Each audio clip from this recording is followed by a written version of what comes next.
Okay, I see we are live.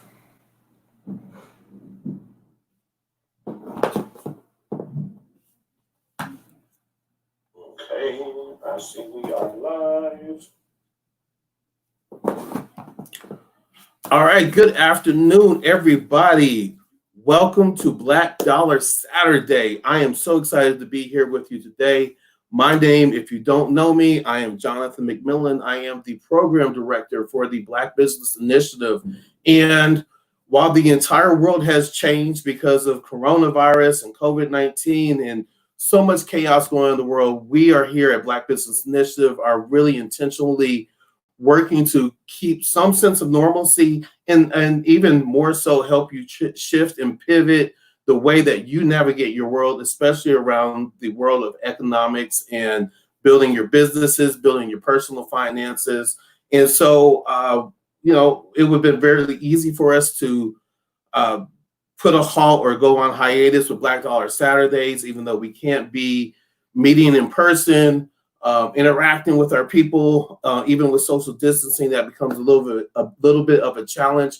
But we have grasped the challenge, we faced the challenge, moved forward and towards the challenge, and said, how can we go ahead and meet the challenge and beat the challenge? And so we are continuing our Black Dollar Saturdays virtually. So I think this is month 3. This is our third virtual broadcast of Black Dollar Saturday. I'm really, really excited because in that mindset of how do we continue to bring value to our community and to the families and to the individuals within that community. We have a really, really, really special guest this month. I will get to her. I mean, the cat's out the bag because you can see her right now in all her gloriousness.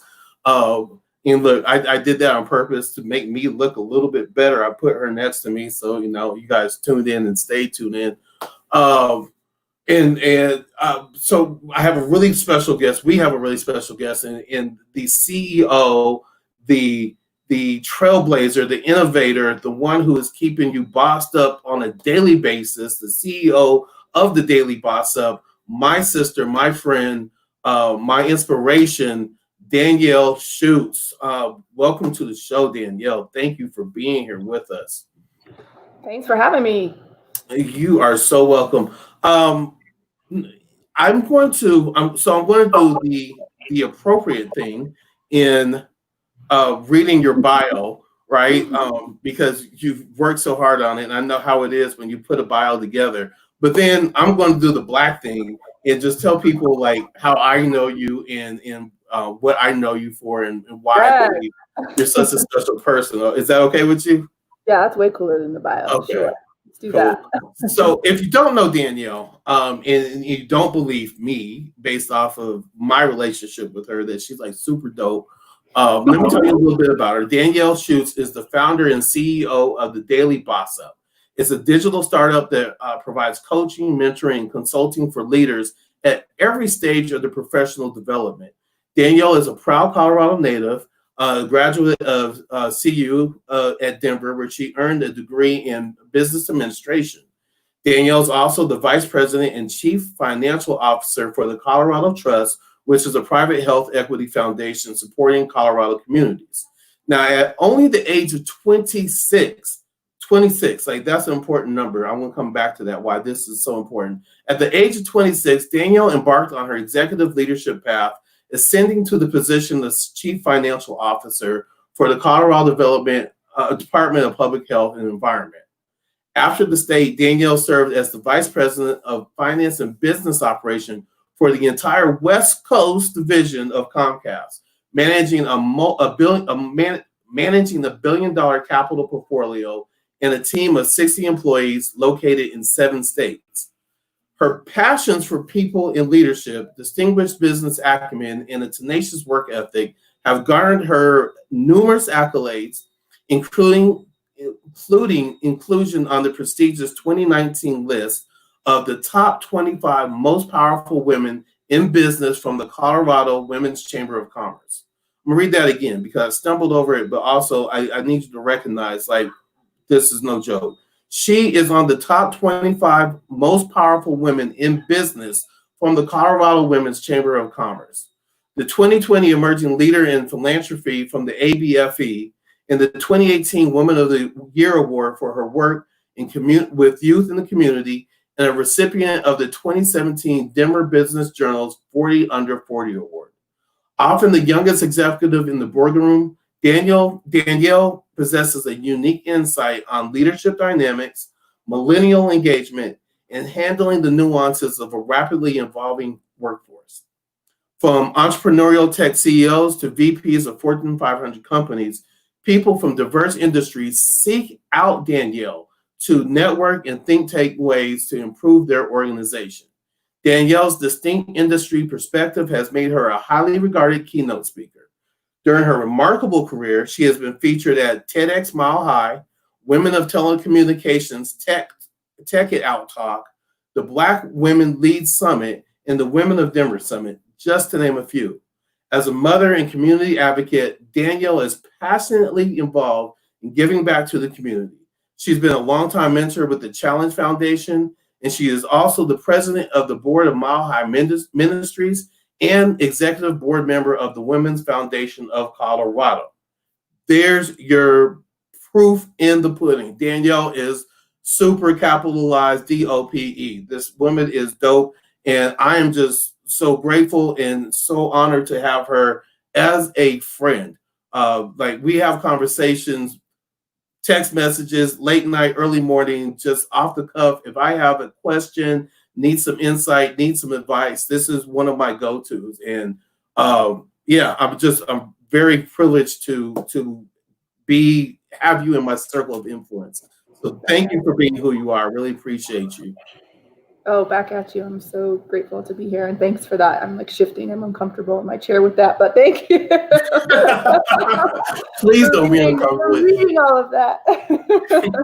Well, the dope part is, and again, this is why Jice and I really thought that you would be a great person to have on for this virtual broadcast of Black Dollar Saturdays. Is I remember when, like, before we had those titles, before we had those bios, we were all in this kind of the grind together, right? And we had these visions for where we wanted to be. And, while we're nowhere near done, neither one of us, any of us, we still have each other to lean on and to lift each other up and to build together. And if nothing else, to just kind of look over the aisle, even if it's a virtual aisle, and say, I got you. And that's why I wanted to bring you on to this, because I think the conversation that we're going to have today about building businesses, investing in your businesses, learning the nuances of what it takes to really get to this level and beyond. We can't always have those conversations with just anyone, right? Because we're scared. We think we might be judged. We often suffer with imposter syndrome, and so we feel like we have to show up like we're knowing it all. And so it's great to have a safe place to come to get the information that we just don't know. So with that said, I want to invite anybody who's watching right now to make sure that they ask questions. If you have questions, feel free to put them in the chat. Feel free to make yourself as vulnerable as you're comfortable with, and then move past that, because the only way you're going to grow is by being vulnerable and being transparent, because you don't know what you don't know, and we're here to provide that information and that support for you. So with that said, she's not on the screen.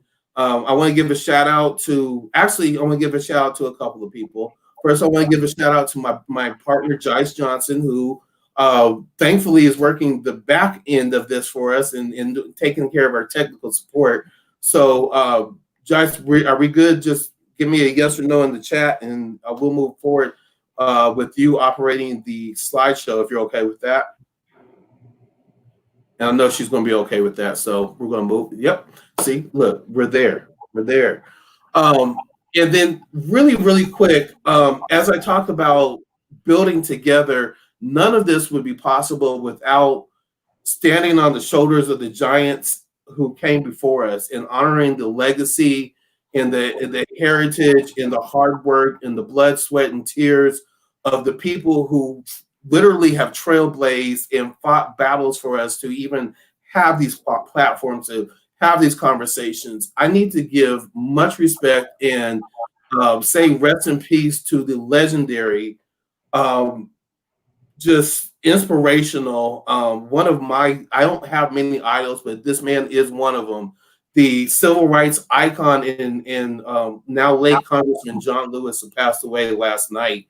Um, and I just very quickly, I won't go much into depth with this, but part of the work that I've been doing over the last several years, but even more particularly in the last several months, is working with a group of young people as a youth advisory council to help them understand how to craft policy, to direct strategy from a systematic level, so that they can really implement the change that they dream about for themselves and for their community.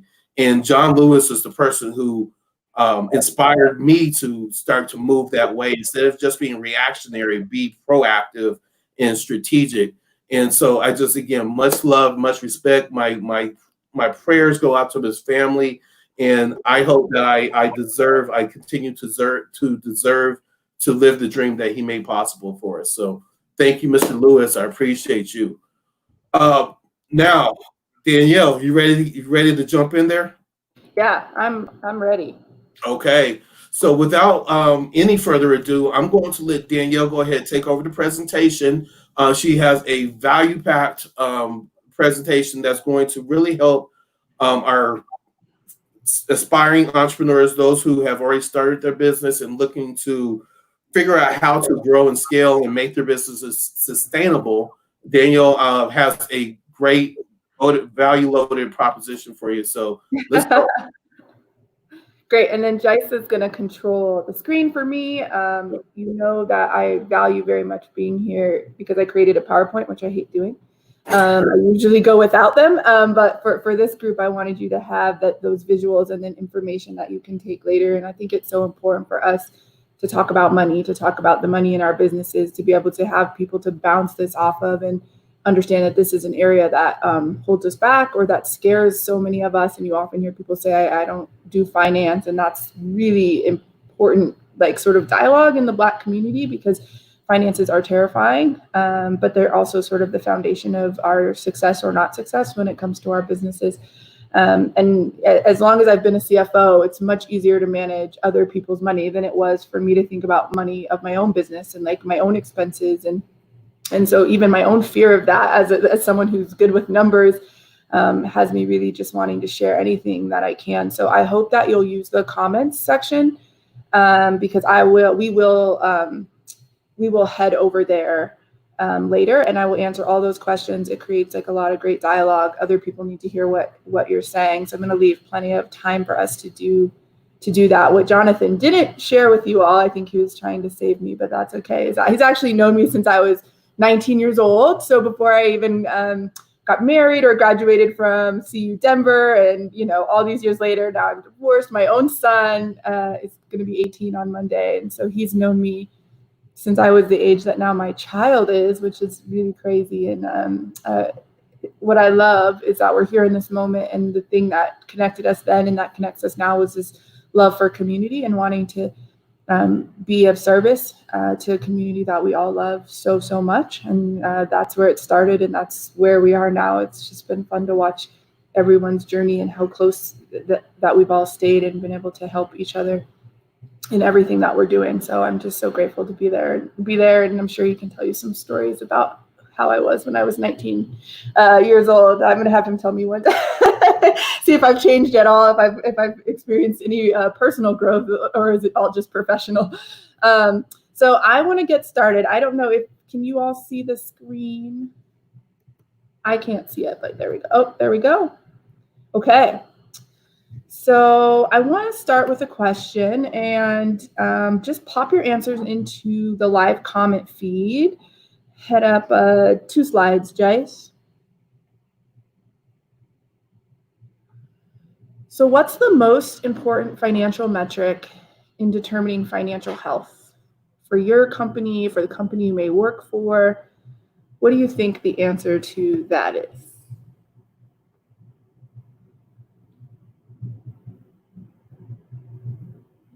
Think about that. If there's no chats, I'm still going to give you the answer. So.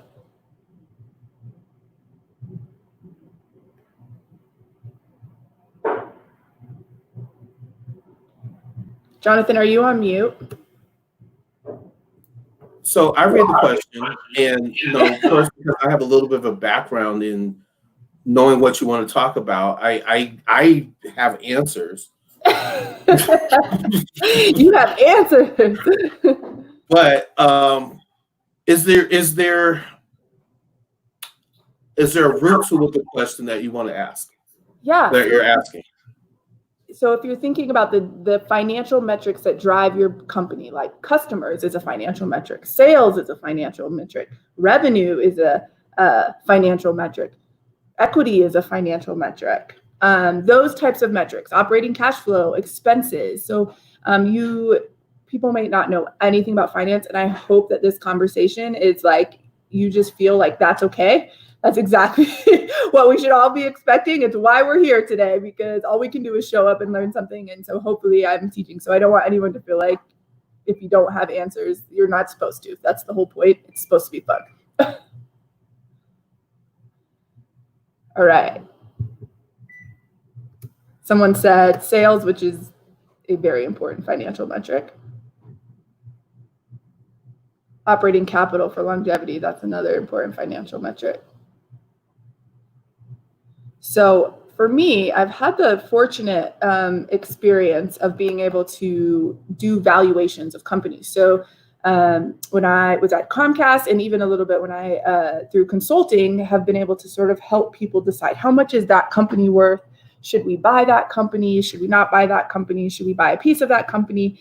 And I really learned a lot well before I was an entrepreneur about what we all think is how, whether or not we're being financially successful in our company versus what could be real in the world. And there's really no right answer. So it was a bit of a trick question.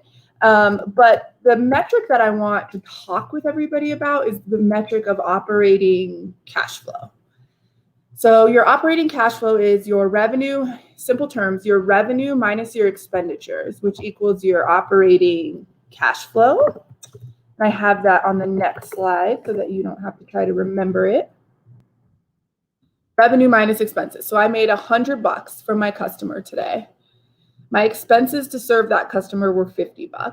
My operating cash flow is $50. And what operating cash flow is a determinant of how much free cash and dollars and money do you have to invest back in your business. And that's the way that folks look at it. So operating cash flow is not meant to just sit there and be, hey, here's what I made for the year. What it determines is whether you have the financial health to invest in your business to grow it, to make it bigger so that your revenue number is not $100 tomorrow, it's $150 tomorrow. But you can't grow revenue without investing in the business. So that's the number I want everyone to keep in mind. If you have never figured that out for your business, if you're just starting a business, this is what you're going to want to do a little modeling around and say, okay, I think I'm going to make this much per customer. Here's are the expenses that I have for this business that I'm running. And here's how much I think is going to be left over to make investments in our companies. We run, the Black community runs mostly solopreneur companies, right? So that's my company. The Daily Boss Up is a solopreneur, meaning I have an LLC and I'm the only partner on the LLC. So I don't have anybody else on the LLC with me. When I file my taxes, I file my personal taxes and I include my business with it. And I'll get into like why I did it that way later. And if you all have questions about that, I'm an open book for that. Or I can also give you the name of my amazing Black accountant who has taught me so much. So I'm thinking about what expenses do I have to run, the daily process? It costs us, a couple pennies per text messages that we send. I do have staff. Those are expenses that I have for my company. Subscriptions, like, my website subscriptions and MailChimp and little things that you don't even think about. And add all that together, and those are the expenses I have. And then what I have left over, what I make, what I have left over is my operating cash flow. You'll also often hear this as margin. And all they're doing with margin is making it a percentage. So back to my example, when I said 100 minus 50 equals $50. Your operating cash flow number is a dollar amount. So your OCF is $50 per customer, let's say. And then your margin is 50%, which means 50% of the money you make falls to the bottom line to be reinvested back in your business, to grow your business. That's the way the market thinks about it. If you want to get grants, loans, capital, these are numbers that you will have to know about your business. And as much as you might have a $20 million revenue business, if you have $20 million in revenue, and you often hear people talk about their revenue, my business made $20 million in revenue last year. That business could be worthless. Because if I have $20 million in revenue and $19.5 million in expenses, what my business is actually worth is down there in some calculations around the 500,000 that was left over in operating cash flow. Like it might not even be worth anything if I were to sell it tomorrow. You'll often hear business people only talk about top line, which is revenue, and they don't think about bottom line. So as you're building your business, understanding operating cash flow, how much is left over at the end of the day is really, really, really important, especially as you try to go out and get dollars, which I hope everyone has that in their mind as we go through this conversation, is how do you leverage money that's not just your money, not your 401k, not your savings, not the money you're making in your full-time job. And I'm saying this all from experience because that is exactly how I built my own business, was by myself. And so that's a lesson learned that I'm hoping to pass on a little bit today. So next slide, guys. So when we're talking about operating cash flow and like what's left over at the end of the day, is I want to talk like about startups. I want to talk about those of you that might be in the same place I'm 2 years into my business. And I want you to think about the first 3 years of your business are an investment in your business. You're investing your time. You're investing your money. You're spending money long before you will make money in many, many cases. And I put this on here separately from just overall financial health because it looks really, really differently. The first few years of your business look differently than the years that follow. You know, at year 5, if you're turning a profit and your operating cash flow is a black number and not a red number, you're really doing well. You're actually doing really, really, really well. And most startups don't even make it to the place where there's ever a black number at the bottom. And so I just kind of wanted to put this slide on here because I wanted to remind people of that. I think a lot of people quit when they are feeling like I'm investing, I'm spending more than I'm making. Like that is actually incredibly normal. It's the appropriate business model to start a business, to run a business, especially in the first 3 years, sometimes even beyond that. And I will get into that next. So if you're in your first 3 years of your business and you know, your first year, you're trying to get customers. So maybe you'll have marketing expenses. Next slide, Jess. Oh, sorry, back one. Double prompted. So investments, spending money to make money. So I really want to encourage all of you on this call, and as many Black entrepreneurs as I've spoken to over the last 10 years, including my own mentors around starting my own company, you know, we are really timid to invest and spend money in order to make money. And so I really want to talk about how when you're doing your company, there's no other way to build a successful company than to spend money to make money. And I recognize this isn't, I'm not saying, oh, you have $100,000 to invest in your business. I didn't have $100,000 to invest in my business. And I know so many of us don't have $100,000 to invest in our business. This is more about the comfort I want folks to feel about feeling like you're spending more than you're making in those first 3 years of your business. Spending money is an investment in your company. Not all expenses are an investment in your company, or not all of them have a return. Let's say that, and I'll get into that in a little bit. But spending money is an investment in your company. So I just want to take a second and let you all jot this down. I think it's good to learn as we go. We can go to the next slide, guys. And I want you all to think about this prompt. What are 5 expenses you have that you believe are an investment in your company? And then if anyone is willing to share, use the live comments to do that.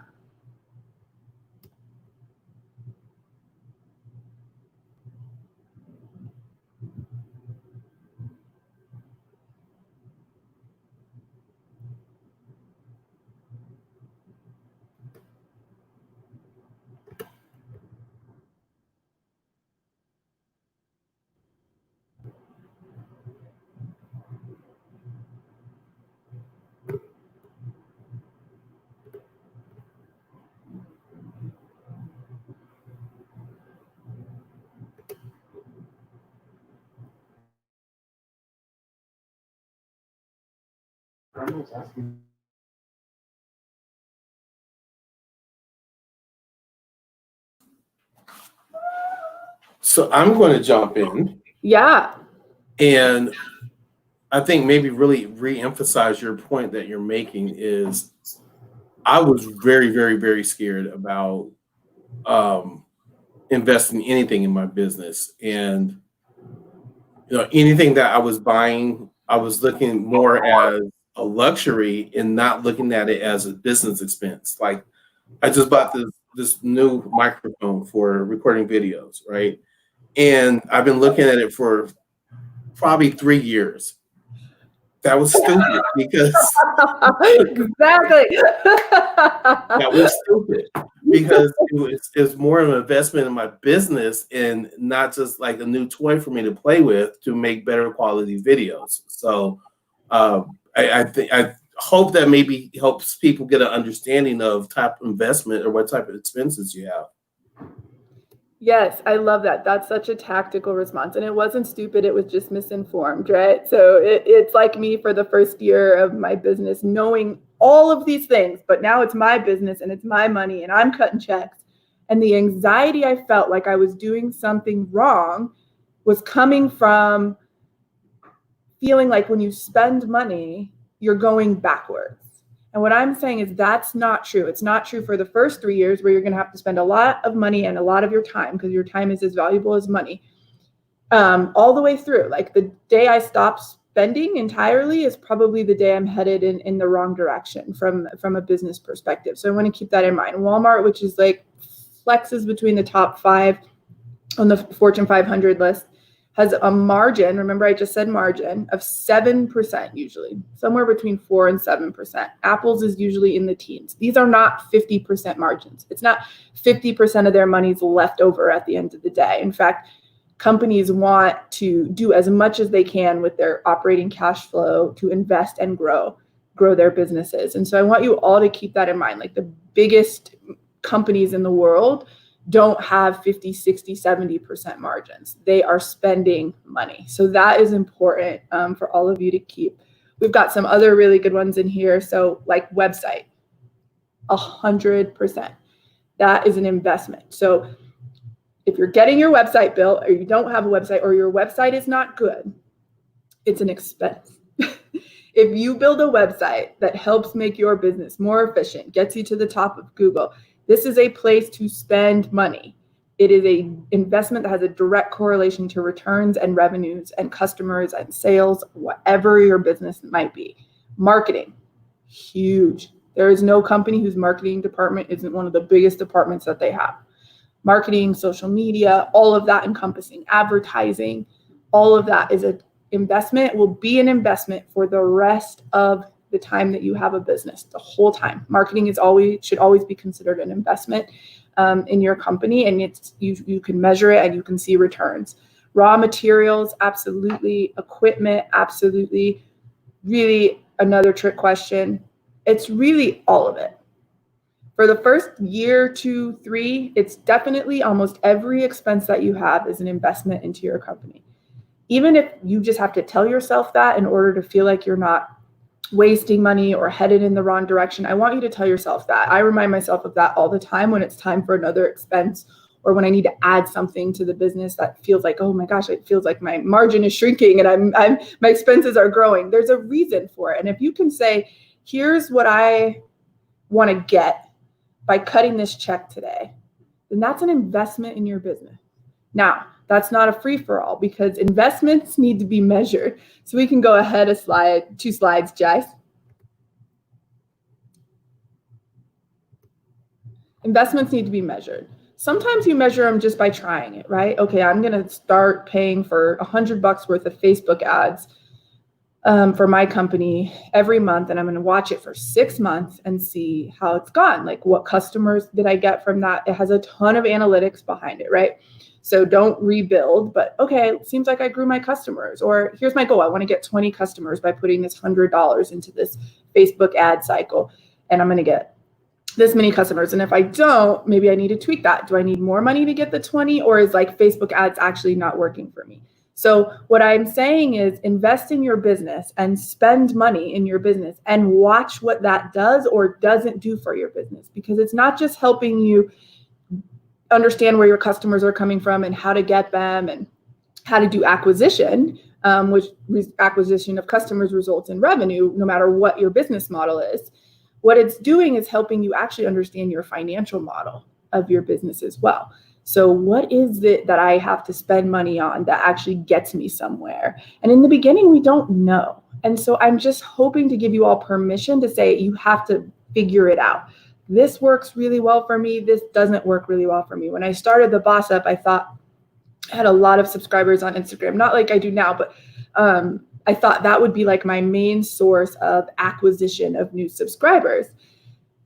Turns out like LinkedIn is no joke and it's free, but I started posting on LinkedIn, and because of the target audience around LinkedIn, I was able to really actually acquire more customers from LinkedIn. I acquire customers from LinkedIn from all over the world. And it's a different market than watches me on Instagram. So when I was just looking at the number of followers I had on Instagram or the number of views something might get, I actually didn't understand that Instagram wasn't going to drive customers. So if I'm going to do Instagram ads, like I won't probably get as many customers as if I do a Facebook ad or a LinkedIn ad. And the only way I learned that was just to try it, to spend some money. And it wasn't thousands of dollars on Instagram ads or Facebook ads, but it's like, okay, I'm going to spend $50 a week for 3 months in these 3 platforms and see what it does for me. And then turns out on LinkedIn, I didn't even have to do ads. It was the right audience in order for me. The things I post there, I can get acquisition. I can acquire new customers from that. And then I get new customers from speaking engagements and things like that. So then I learn to build in like coupons, or, hey, you get different pricing if you've heard me speak. And practicing this and spending money is what taught me what actually works for me in a financial model. So you have to be able to measure it. And the only way to measure something is to know what it is, to know how much money is going out the door. And I will be transparent with you. I'm a CFO. I do money all day long. It's a lot of pressure. Like, there's a reason people don't like finances. It's a lot of pressure. You have to be accurate. There's a lot of compliance that comes with it. And so almost the last thing that I want to do when I get home is think about my own expenses or my own costs per customer, or even sometimes knowing how much money I'm spending is so overwhelming for me. And so I just want to admit that, because I understand it sounds simple coming out of my mouth, but in practice, this is something I've had to be very vigilant with myself about. Is like, you can't ignore your own business because you're tired or you're overwhelmed or you don't want to do numbers anymore today. Like, that's a part of the game. And until you can pay someone and trust completely that they're going to manage your money the way you do, you have to pay attention and measure these things and understand what's working for you. So I want you to spend money, but I also want you to know where your money's going and if you're getting anything for it.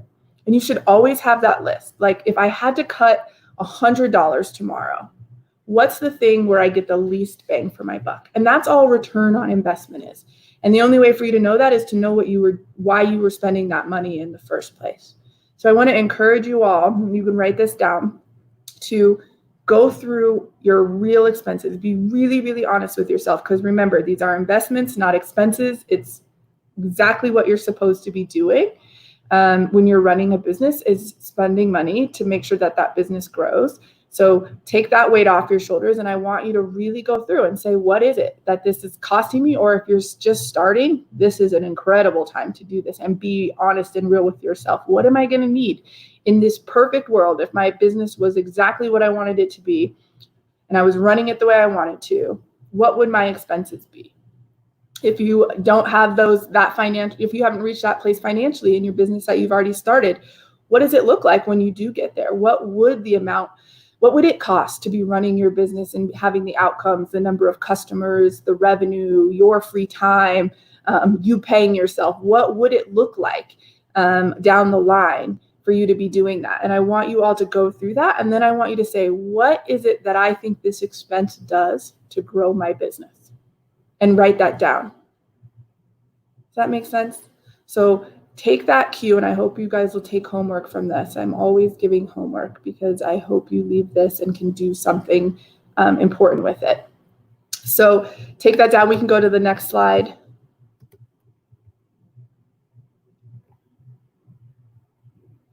All right. I want to talk about like the curse of the entrepreneurs a little bit. Oh, back one more, Jice. I think it skipped to 2. There we go. Return on investment and your time. So I think what we think about a lot, or what we feel like is necessary, because we're running from spending money and those types of things, we do everything ourselves in our business. And the most valuable asset that I have is not $1, but it is a minute of my time. And it's incredibly important for you to be able to measure that as you build a business. And I have this little prompt for you because I want you to think about what you're doing in your business. And I want you to start with the things that you do that you feel completely incapable of. And these are the things that you likely procrastinate to the last minute or don't do at all. You've ignored them for a while. I've got a couple of those.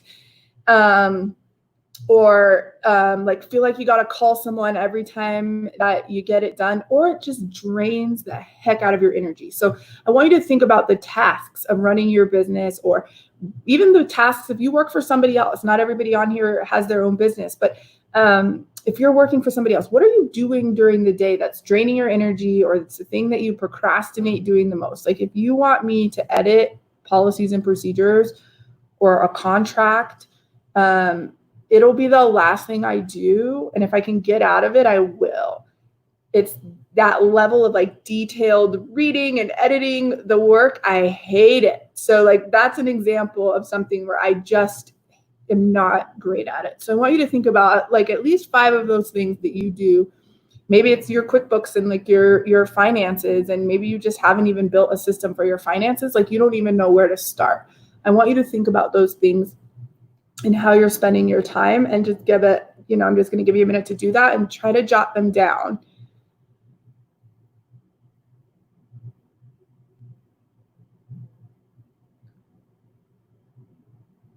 Jonathan, while people jot things down, what is one thing you hate doing? Oh, editing. Whether it's writing, video editing, whatever that may be, it's the editing piece. Yep, me too. Yeah. I'm surprisingly not detail oriented for someone who does CFO work. So I'm people find that funny, but even things like picking like a color schematic for the daily boss up, where it's just like I find myself being at this level where I just sit in vision so much where I'm like, oh great, that looks fine. Like I don't care. So if you made me have to like look at 7 different purples all day long, I would really get stuck and overwhelmed by that. So those types of things. And it's almost the same for me. So, I recently started the podcast, and the recording piece is fun. Talking about the movies, watching the movies is the fun piece. And then editing a 2-hour conversation down to 90 minutes or less is time consuming. I'm a perfectionist, and, just that little bit of, or that, I want to get that out of there, and then I find myself in this analysis paralysis and this perfection loophole where I'm not getting anything done because I'm trying to make everything perfect. So, Yeah, that's exactly right. Analysis paralysis or procrastination. I'm doing it at the last minute. The quality is not going to be great because it's just not my strength, or I just can't invest that much of my energy into it. Those are the types of things that I want you to think about of like how you're spending your time, because I'm here to tell you that even if you're a solopreneur, which almost I think it's in the above 90% of Black companies are solopreneurs, especially when they start. You can't do it all. The thing about time is that it's finite. mm-hmm. The thing about money is that it's not finite. So you can always invest more to make more.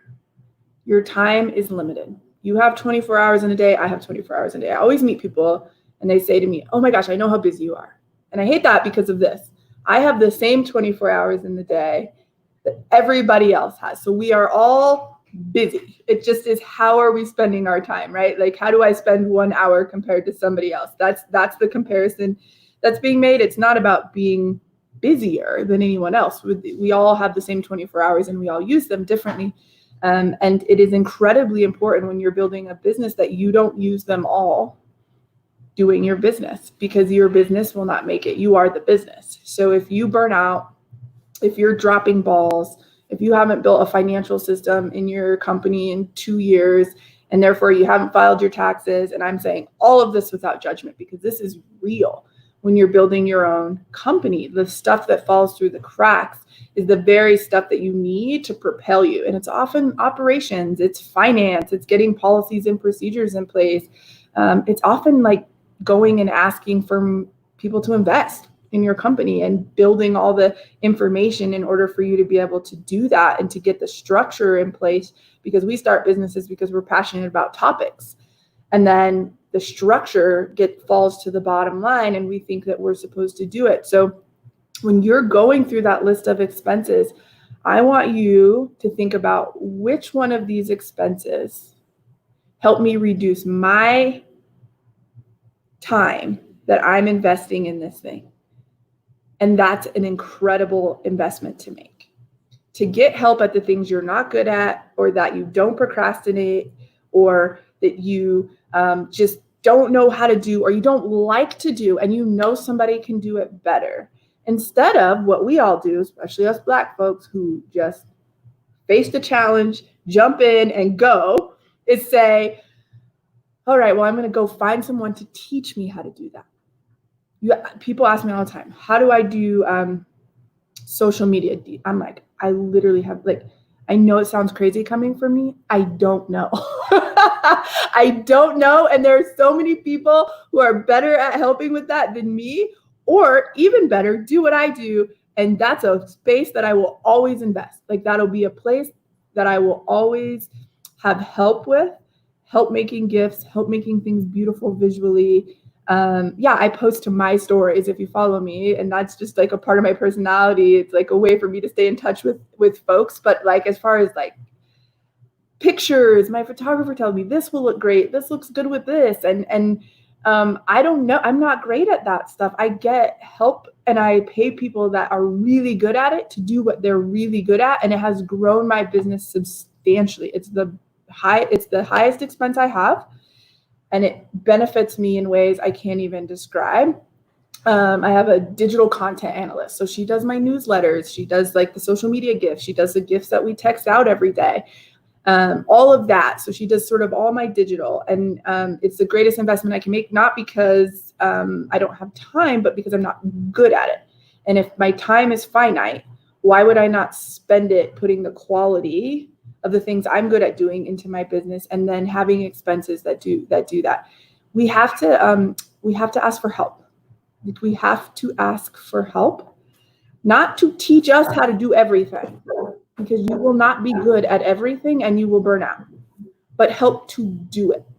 And we have to support each other in that. And that's really, really important. And it's the thing that other communities do really, really well in the business space that we have to get better at. And I know that we have been growing up in systems that taught us that we're in this fight, right? And that, no entrepreneurs that are successful look like us. So we have to sort of recreate the wheel and go out there independently and do things our way and try to figure it out, because the system wasn't built for us to be successful in it. So we're having to manage that.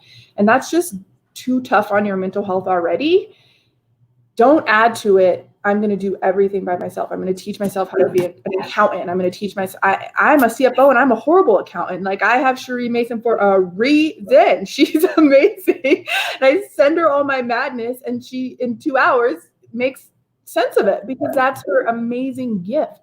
And it's, worth every penny because she makes it so that I write off enough stuff to get money back. Like, that's one that's easy. Like, you get an accountant. Like, there's no way that an investment in an accountant and someone managing your books doesn't result in you increasing revenue or reducing your expenses over the long term. And those are the things that we sort of do last, because we start these passion projects. And so I want everyone to keep that in mind. I want you to think about, if your time is finite, it's a circle. You can't get out of it. We all have it. Like, there's no linear path. Like, it doesn't just keep going forever. If that's your time, how are you spending that time? How does that pie slice up for you and how you're investing in your business? And what pieces of those slices would be better served by somebody else? And give yourself a 6-month time frame, to invest in somebody else doing that for you. Or I have a super trick: interns. Interns and college students and high school students, because learning these things and having them to put on a resume is so much more valuable than dollars for folks in those things. So you could do an internship and pay a little over the summer, or you could do an internship for the whole school year and say, I'm going to help you build your resume. A lot of my experience came from volunteering, actually, in nonprofits. And I would volunteer to help with the budget, or I would sit on a board and want to learn more about the money so that I could add those things to my resume when it was time to build my own career. And I just did it with my time. Like, we as a community can get into this system of bartering, and if we can do it with integrity, I'm here for it, because sometimes that's all we have. But there's an expert out there who loves to they're doing it on their free time, I will write on my free time. If somebody wants me to write something, I would do that for free. That's something I will do because I love to do it for the rest of my life. And if somebody needed that from me, hey, can you help me write this or that, or summarize this or summarize that, I'd be all for it, just because it brings me joy. I know it's a gift I can give back to my community free of charge. We all have those. So making sure that you're building a network that's helping you reduce your human intensive time into your model, and doing what you do best so that you can really be a visionary around growing. The other thing is that times are really changing. And so I will not hold back when I say you have to be thinking to the future around, how is your model going to be digital? How is your model not going to require you to be in the room, in the store, selling something to a customer, services on a customer? And I mean everybody. So if you're a therapist that has your own business, if you own a brick and mortar, if you own a digital startup like I do, what we have to think about is, how do I deliver whatever it is I give people without me or a human doing it every time in that transaction? So I would encourage you, if you're starting a business, if you have a business now, if you're trying to refresh, if you're whatever it is, whatever stage that you're in, if you're not thinking about, how do I digitize this in some way, then we're gonna get left behind if we're not thinking that way as we move forward. There's so many coaches and consultants out there, and it's a business that I love myself and all of that. It's also a business that is changing so rapidly. If you think about yourself as a coach, so I'm a coach. I have so many hours of the day that I could use to be face-to-face coaching somebody for $90 an hour, or I can charge 2,500 people $8 a month and send the same advice or quick coaching via a text message to their phone. I have never met most of my subscribers. I will probably never meet most of my subscribers or even speak to most of my subscribers, but I'm coaching them every day. And that's a business that I want to continue to build. And there's many phases of that I want to do. But it was like, I want to deliver the content. It's actually not about Danielle. It's about like this product that I'm very passionate about and the content behind it. And I want people to have that. And I want to be able to make sure they get it, whether I have that hour of the day to jump on and have a call with them or not. And so I want you to think about your business. Like, what if you didn't have an hour of your day? How would you still deliver your product? And start to think about models that help you do that. And this is our website. Somebody said that websites. This is, being able to ship things straight to people's house versus having brick and mortar. This is putting things into other people's brick and mortars and doing that type of collaboration if you do sell a product, right? Versus building your own storefront. And this is just the reality. I mean, if COVID has taught us anything, it's like, this is the reality of where everything is headed. This is why Amazon took over the world. And millennials, for which I am one, and then of course my child, who's only 16 years younger than me. It's just, how quick can I get what I need? How does it come to me versus me going to it? So that is the future. It's not going to change. It's only going to get more like that. I want to feel like I'm your only customer, that you spent all your time figuring out how to make me feel good. That's just the truth of what the market is and what the consumer base is. And so how are you thinking about that in a way where you can't do that? You can't do that for every customer, because we want to grow your customers past 24 hours of the day. We want to grow your customers to thousands and thousands and thousands of customers that you reach every day. So how do we do that in an effort to move you forward? And I know some folks are in healthcare and are like, I'm a nurse. I get it. How do you digitize that model? Because you can only be seeing patients, even if you never slept for 24 hours a day. It's finite. How do you say, well, what do I tell people most of the time? How do I capture, what do I do most of the time? And is there a way for me to deliver that in a way that folks can get it, where I can record it all ahead of time or post it to my website and make people pay to access it? There's ways to really make money while you sleep. And you always hear that. That's the goal. We're making money while we sleep. But when you digitize whatever it is that you're doing. And so I want you all to be thinking about that. And the first place to start is to reduce the human intensity that's required to make your business model work. I'm really glad that you spent time on that, because one of the things that Joyce and I always talk about in working with our community is understanding that there, again, like you said, there's only so many hours in the day, right? We all get the same 24 hours. But one of the main things that people say is, I need to figure out how to manage my time better. And it's not about managing your time, it's about managing your task, right? Because no matter how you manage it, it's still going to come up to 24 hours, right? And there's so many things that are non-negotiables. If you have a family, that's a non-negotiable. Sleep is a non-negotiable. Eating is a non-negotiable. So what are the other tasks in there that you can negotiate and then delegate to others who can do them better than what you do? Joyce taught me a new term this past week as we've been working on building out some of our programming. This term called superhero syndrome, and I thought of it because I work in the community and I'm always trying to help people, save people, and put out fires and stuff. And so that was my context for it. She was like, no, superhero syndrome is this solopreneur idea of they have to do everything. They have to be the expert in the finance and the content production and the rollout of marketing and all of that. And it's like, there's so many other people that you built. And then I came to, it clicked to me because, again, I'm this kind of comic book nerd type. I was like, well, yeah, even Superman had the Justice League around him, right? Iron Man had the Avengers. And so it's really about finding a team of people that have the skill set that contribute into what the overall goal is, and that's scaling and sustaining your business. So I appreciate that you spent that time on that. Thank you. I love that. And it is true. Every superhero also has their crutch or their, what we call the Achilles heel, the thing that can take them out. Like, I need all of us as business owners to think that way about ourselves. Like, how do we avoid spending too much time doing the thing that actually will burn us out, that already makes us tired doing it. And if you're not okay and passionate about your business won't survive.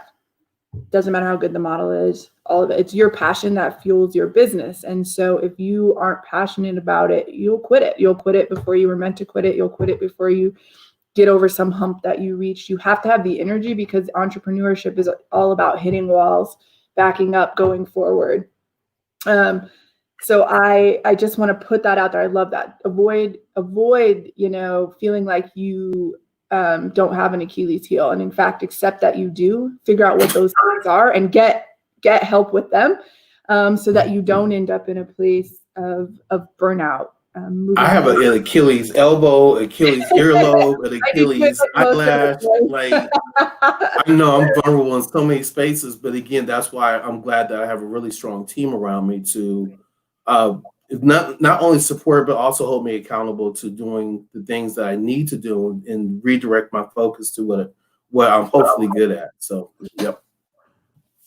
Yeah, I love that. I have some expense mistakes that I'm going to cover, but I am seeing some questions in the live that I promised to get to for you that are really great. So I just throw those in there. Know that they will not be ignored. I love question and answer session. It creates the richest dialogue usually in these types of conversations. So I just want to point out like 5 expense mistakes. There's a lot of them, but there's just some big things that I've learned along the way to help as you're running your business. So next slide, Jice.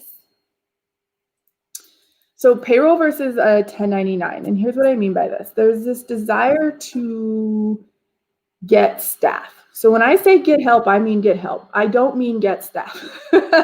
I don't mean put a bunch of people on payroll or even have to worry about figuring that out. In fact, I think as a Black community, the more that we can use each other's expertise in a focused way and contract with one another, then we will be in a really good space. So 1099 means independent contractor or a vendor. It's what you give them at the end of the year to say, hey, I paid you $10,000 to do this work for me this year.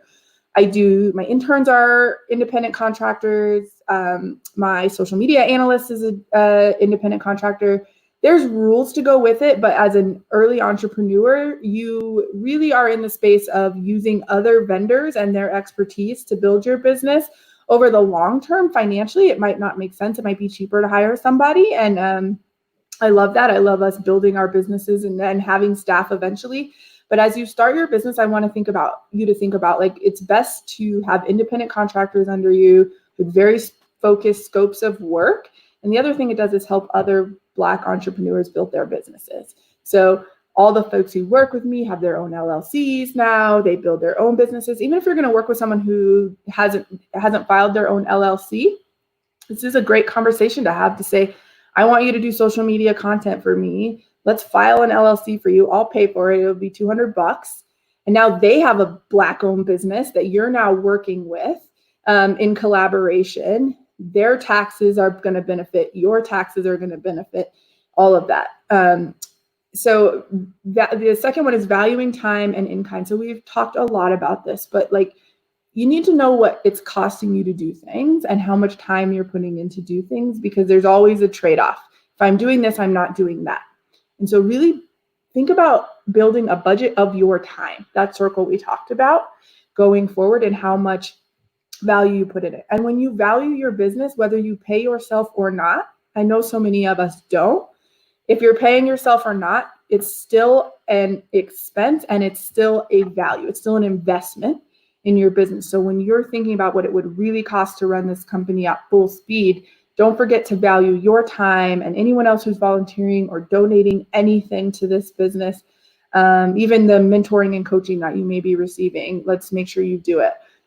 If you spent it's been an hour now, but this hour and a half that you spent with us today, if you don't write that off, then you're not valuing your time. This is a direct investment in the success of the businesses that you own.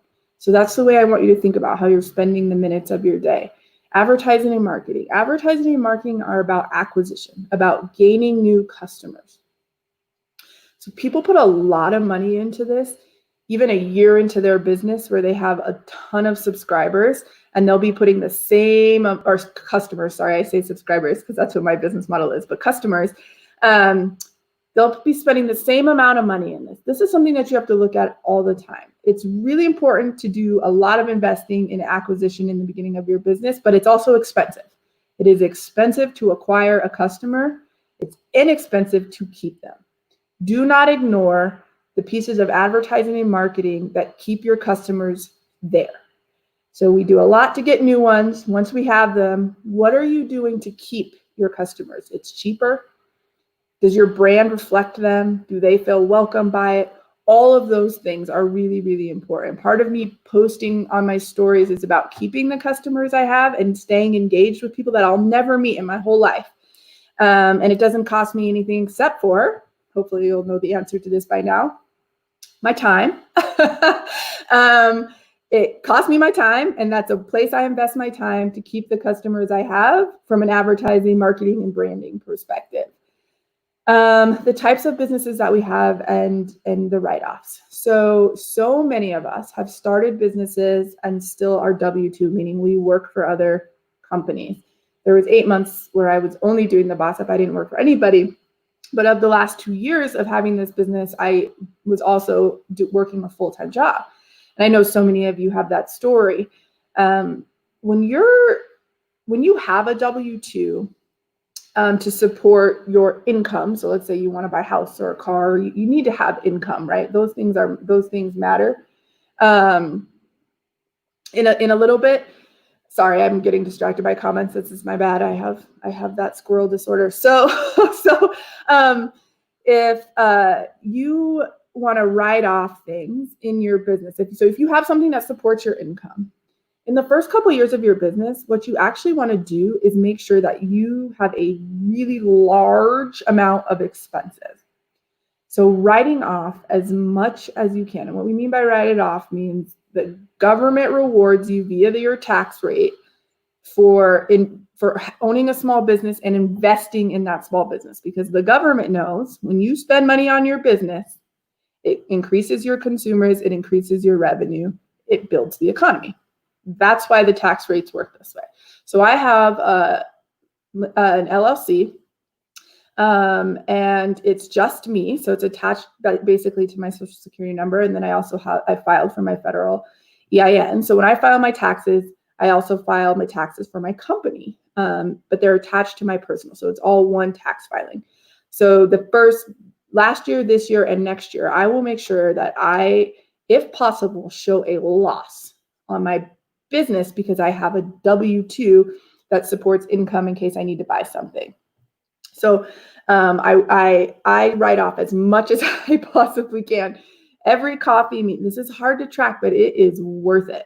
Every coffee meeting that you have, where you spend your time. A lot of people are asking about that. What would you pay yourself to be the CEO of your company or to be the COO of your company, or what is it that you're doing? And you're probably doing a lot more than just being the CEO of your company, but you got to have just like one salary or it's going to look like you're doing crazy things with your taxes. But what would it cost you if you were paying yourself full time, if you're not? And that's an investment of your time. So that's how I measure it. It's like, I have a whole budget and a budget for the best case scenario of my business.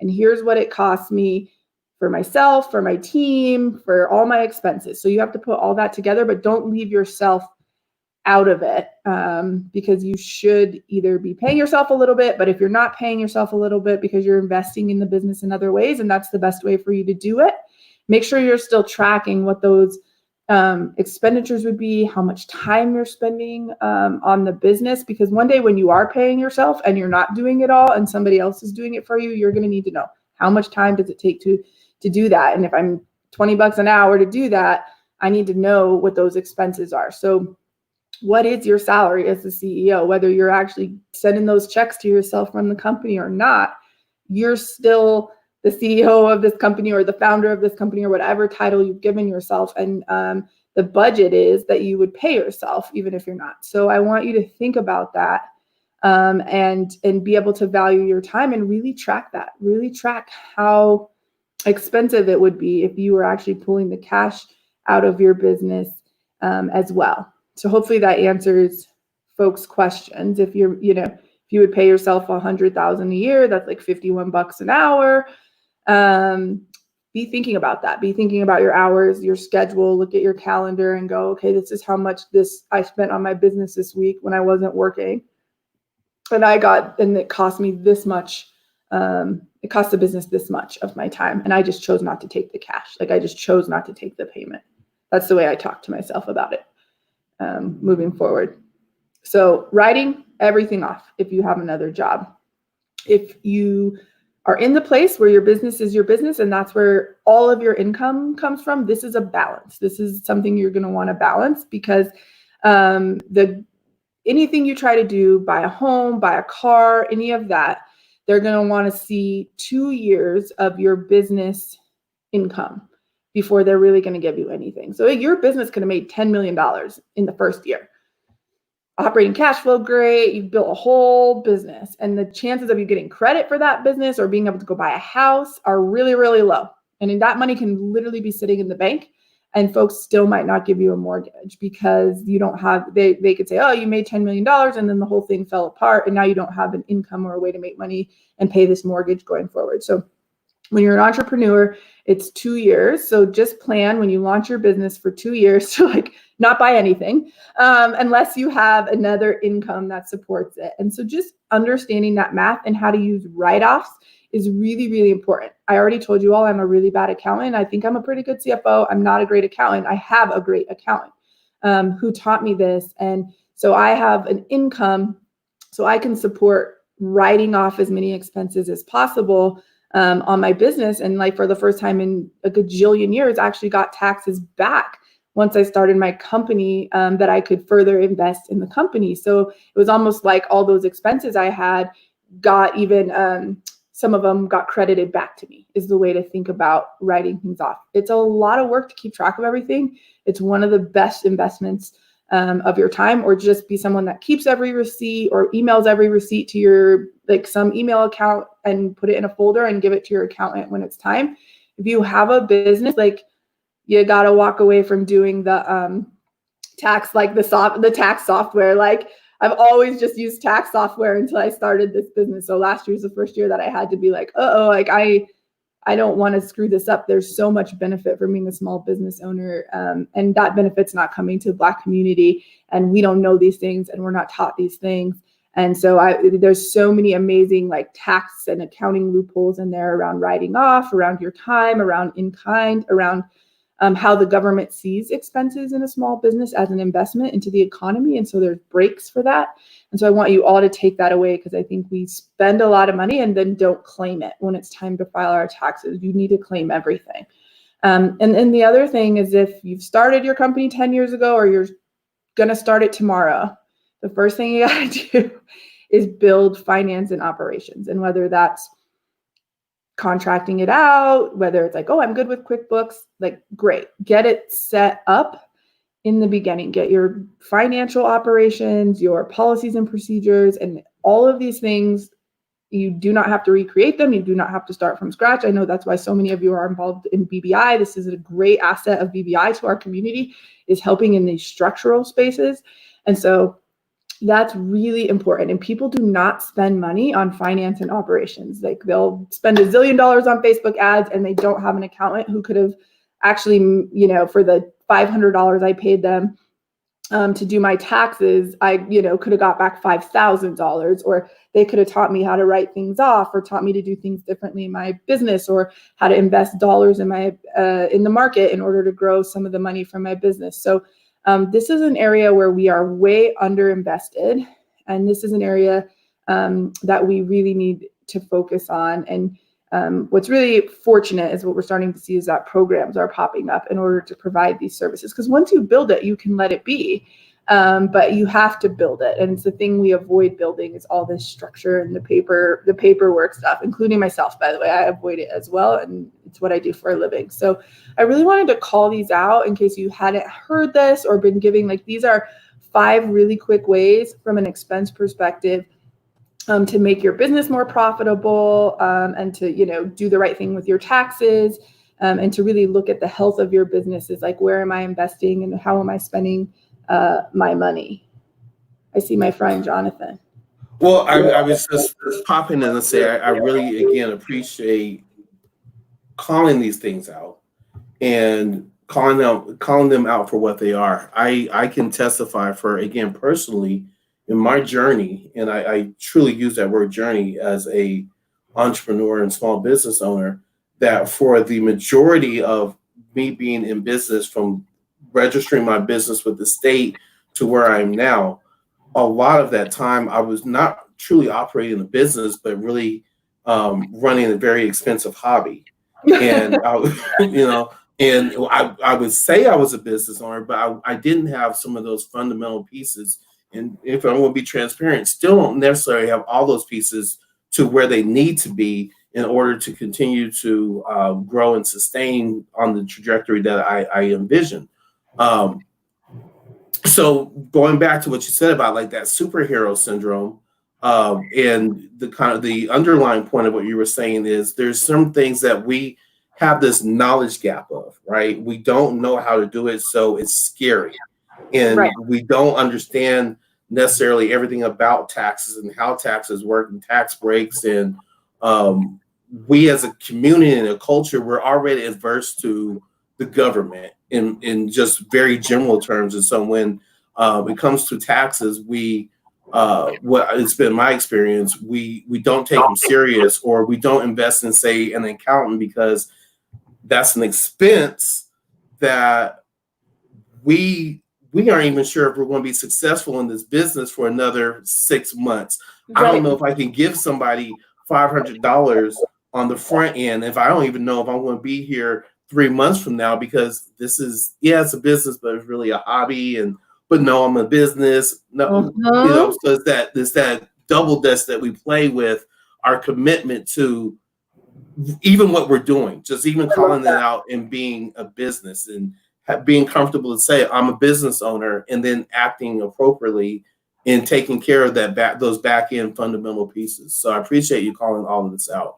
I love that, because I wrote a blog about this after my first year where I called it the reluctant entrepreneur, because I was always undercutting it, right? Like even at that point where I had quit my executive job and was only doing my business, I was still undercutting my business. Like, I started it because of this. It started as a blog. It kind of happened to me. Like just that BS that we do. There's a knowledge gap, but I want to be clear that it's an intentional knowledge gap. The systems were set up for this gap to exist for us. And for us to not understand tax code, and for a certain group of people to understand how to make taxes work for them, and the other group to not. Like that's what's intended. So I want to put that out there, which means that you don't ever have to feel anything by saying you don't know. You don't ever have to feel anything by saying like, I need help. Like, I don't know what I'm doing here. Like, I didn't know these rules, right? Like I'm telling you 2 years ago, with all my experience, my accountant, who thank God I found a Black female accountant who I felt safe to be like, I don't know these things. Like, can you help me? Like, what should I be doing? What's the right type of business or whatever? And there's not enough, of us in finance. Unfortunately, like that's really a gap. And so it feels really unsafe to be able to admit, like, I don't know how to do this. So then we just ignore it. And that we just can't. Like, that's an expense that's really important from the beginning. I get it. And it's not an expense like marketing that will be ongoing forever. It's one that like you set up, maybe you pay every year to get your taxes done, but you don't even have to have a big expense every month, right? But you have to make that investment in the beginning in the structures, and get some coaching and mentorship around structure and run a business, and not just be stuck in the passion part, what I love to do. You're not a technician anymore. You're a business owner. You're running a business. Right. And that is a really, really hard transition, and you don't have to do it alone, and we shouldn't do it alone. And that's a part of what is really important about this conversation, or any of our conversations. That's what our community should be doing, is making sure that we invest in each other. And how do I barter with somebody who understands? If I just can't afford the $500, okay, what do I have to give to that person's business who's another solopreneur, and they can give to my business? And I think that is a way for us to create really successful businesses as well. Yeah, I agree with you wholeheartedly. And it's funny, just kind of the theme of this conversation, and maybe it's because it's you and I talking. Uh, but even as we stated, I think before we came on camera, but you did mention, like, I met you when you were just an intern, and I was still just kind of finding my space in this community, whatever this is. Um, but as we have both grown, our circle has stayed relatively close knit, because we have people within our circle who we lean on because we're trusted, and we're all kind of learning this together. But we all play our individual roles, and it's just a really beautiful thing Right. to have that space to be vulnerable with somebody, because they're on the exact same journey, just in a different lane, right?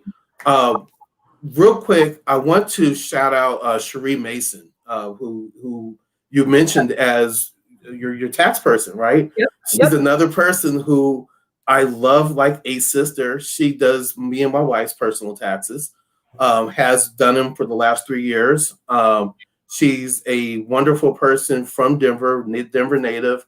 I can't shout out her high school because it was a rivalry, but she goes hard for her school. She's from the E, as we all like to say. And she's a wonderful tax person who is, actually, we've had her as a guest, I think, on one of the, if not the last, one of the last live in-person sessions that we have for Black Dollar Saturday. Because, as you said, Cherie knows what she's doing. This is her lane. She works with you, and the real value in this, like we had talked about, is that, because what we don't know, particularly about taxes and finances, is funny. Black people, for the most part, are taught not to talk about taxes, politics, or business, right? Or religion, Yeah. and that way we grow up with this knowledge gap, just the ignorance of these things, and then we're very afraid of them. Thank God for people like Cherie, who has stepped into filling that knowledge gap and has come back to the community to apply her expertise. Now, I say all that to say she is a professional. She's a business owner. So please feel free to reach out to her, and going in with the expectation of you going into her to get her business knowledge, and this will be a business transaction. If she feels like she can work with you, I'm not in a place to give a coupon code or anything, but I do want to promote that that's who I rock with, right? Yeah, she's phenomenal. I did a Facebook post on the 7th when it was by Black. My whole business is run by other Black businesses. So hopefully I am demonstrating what I'm preaching today. But if you go, it's a public Facebook post on my personal Facebook page, so you can see it whether we're friends or not. And I linked her in there. So you can click right on her, as well as other vendors that I use that are just like making me better every day as well. So keep her. She's amazing. And she's a financial advisor too. So she's an accountant and financial advisor. So she knows taxes and she knows the stock market. She's phenomenal. And like with you, I have a ton of personal stories just about like how great of a person she is. My wife had surgery last year twice on her feet, and so we were both kind of stuck in the house. I was there as a nursemaid, and Cherie brought food to the house, and then just like she took care of us. She's just awesome, and I love her. So sweetest, and yeah, so supportive of all of us and our businesses. So yeah, hopefully we can support her back. And she undercharges, so tell her I said that. So yeah, I know we can afford her because she is that phenomenal. So I wanted to leave you with one big thing, which is that this is an interesting conversation where it's like we ask each other for discounts or we ask each other for our services for free. And sometimes that's okay. And what I say in the beginning is it's okay. It's okay to offer discounts. It's okay to offer free services to certain people, but budget it and know why you're doing it. So what is the outcome of it? So I budget a certain number of discounted subscriptions every year. I speak a lot. So I speak all over the country. That started in about 2017 when I did my TED Talk, and then I started being asked to speak a lot. And I remember listening to a book by Mel Gibbons, The 5-Second Rule, and she said something in that book. The whole book's great, not related to this topic. Great book though. And I remember her saying, like, I gave myself 2 years. She's one of the highest paid speakers in the world now. She gave herself 2 years of speaking for free before she realized, like, speaking is not going to be her business. And so I was like, okay, I'm going to give myself the same rule, 2 years where I can do as many speaking engagements as I can for free. And I know what outcome I'm trying to build, which is that I'm seen as a speaker out there in the world, and that eventually I can just say, nope, this is what I charge to speak. So I gave myself that same rule. It took a year before people started just going, oh, like, hey, Danielle, can you come do this? And what would you charge? And reaching out in that way, where it wasn't even me having to push back and go, hey, here's my fee, which I'm not great at, by the way. I'm not great at sales. I'm not great at selling myself. So I was fortunate in that way, but I hustled my butt off and did 40 speaking engagements in 2018 for free. Whoever asked me to do them, as long as they were like in brand and like organizations that I, wasn't against their mission or anything like that. While I was a vice president at Comcast, traveling 70% of my time. So you can only imagine what it was like to fit 40 speaking engagements in. So like, give yourself the credit for the hustle, but I budgeted it and I had an end goal to it. It wasn't going to be forever. Like Jonathan said, a really expensive hobby, because that would have been a hobby that killed me, right? Like, because it was so exhausting. And I was not taking great care of myself, but I had a start and an end to what that was going to look like for me. I did 60 speaking engagements in 2019 and got paid for 45, I think, of them.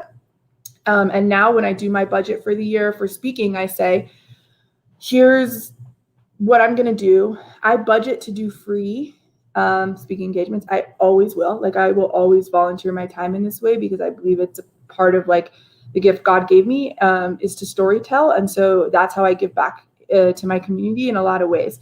But for those free, I have very specific rules for myself, because I have a hard time saying no. So what I had to do was say, like, I can't do it all. And it's going to take a long time to build this.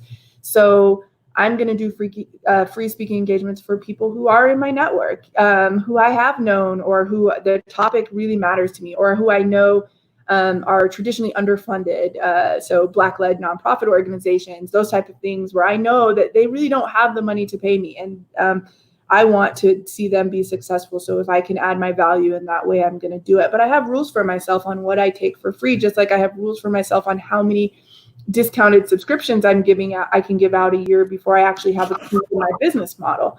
And so it's okay to offer things at a discount.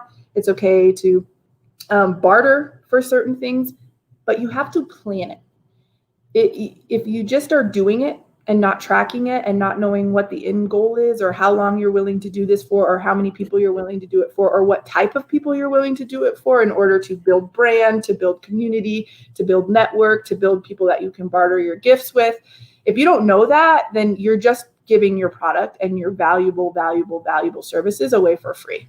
And there's a difference. There's a difference in budgeting it versus just giving it away for free because you're feeling scared or you want to help, or whatever the things that we do that drive those decisions. And so that's a really important one that I really wanted to end this with all of you, which is budget it all. Like, everything needs to be written down. Everything needs to be in a budget. Budgets aren't just about numbers. Budgets are about customers. They're about number of sales. They're about time. Go build that out. What is it really taking? What's the juice that's running that machine for you? And how do you best and most efficiently think about that and budget it, and just don't run from this conversation, this money conversation. We have to talk about it. We have to talk about it very freely. We have to talk about the fact that, like, my operating cash flow was negative for 2 years. Like, I can say that with all of me, because I'm not running from the fact that I know I'm investing in building a company. Mm-hmm. I think that's important to say. And the other thing is that people think like this stuff happens overnight, because that's all we see with businesses. And you don't see a lot of the traditional successful entrepreneurs who don't look like us. That's already a place where we feel other. They're not out there saying, like, this took me like 15 years. Like you see athletes do that, right? Like they say like, I fell down over and over and over again, or musicians saying I made 7 independent mixtapes. And like, you know, think about Lizzo, like Truth Hurts, where that song was actually released years ago Right. for the first time. And then this year nominated for a Grammy as if it was her first song that she's ever made in her whole life. And the whole world blew up over it. Like those are the pieces of our stories that we need to continue to share with each other. Like I wish I could tell you how much doubt I feel even at this day running my own business. And I have all the security blankets in the world to support it not working out. And it's been amazing, but I'm still so scared and I'm still so tired. And that just is entrepreneurship. My older brother is an entrepreneur. He's just one of those people who's never been able to work for anybody. So that was the choice that he had in life, was to build. And he'll tell you like he built a really successful business that he has a different CEO of now. And he's on to other ventures, and he'll still be like, I don't know what I'm doing. I'm terrified. And it takes 30 times as long as you would ever imagine that it would take. So like, don't lose sight of your goals because you didn't hit a revenue target in year 1. Like I haven't hit, a subscriber target that I set for myself. Like I want to add this many this quarter. And what I end up doing is not celebrating how many I have added or how many subscribers I actually have. I set these goals for myself. And then I'm like, oh, I didn't hit that goal in the timeline that I wanted to hit it. So that must mean this isn't working. And we've been trained to talk ourselves out of our greatness. So I just want to leave you with the fact that like, if it's taking longer than you think, you're on the right path. If it's costing more than you think, you're on the right path. If you're not making as much money as you thought you would be at this point, you're on the right path. We all have that in common. And we're in this together. And I really encourage us to continue to share those stories so that our brothers and sisters don't quit on this journey as well. Danielle, thank you so much. I want to put a bow on something that you just said. That I always talk with my youth and even my children, my own children, is one of the keys to success is to self-evaluate, don't self-criticize, right? If things don't go right, just be able to look back and evaluate where can I improve, but don't discount the work that you did put into it. Don't discount the effort. Don't discount the time because you weren't successful in kind of this arbitrary definition of what successful is, right? You just let's reevaluate, self-evaluate, and see where we can improve or make a transition. So with that, I can't thank you enough. I had actually few questions that I wanted to ask you, but I don't necessarily have time right now because we're wrapping up. But I mean, that's not a complaint. This was so value fed. And just your transparency and your willingness to share is such a characteristic about you that I admire so much. Is why I value you so much, because honestly, you make it okay for the rest of us to be vulnerable, and you give the rest of us inspiration in sharing your journey. So thank you again so much for everything. If anybody, we're going to share your information. Let's see, Jice is already on it. Is there anything that, like your websites, your booking, any of that is that you want to share with us before we leave? Yeah, so this, hopefully you all can get a copy of this PowerPoint. They have it, I have it. And then thedailybossup.com is where you can sign up. But if you scan this code, and it's going to come up for $3.99 a month forever, because you heard me speak. So you can join the Boss Up. And then if you have questions, like I have 2 websites, I have dshoots.com as well. So you can always go on there and say, hey, I'll get an email and I'll respond to you if you've got questions about anything we talked about today. I know we didn't have a super robust question and answer. Hopefully I was answering them as we went along. So hopefully you got what you needed. But if not, I'm really easy to find. My email is really easy to find across all the platforms. And please, please, please reach out to me, because I promise I will respond. It may take me a few days, but I will respond with any advice I have, or I may say I don't know, but I bet you I know someone that does. Right. That's the dope piece. Yeah. And all her links are going to be in the description of this particular broadcast. I want to thank everybody who tuned in, who spent part of their Saturday afternoon investing in yourselves, investing in your business. Remember, this 90 minutes was an investment in yourself. It was an investment into your business.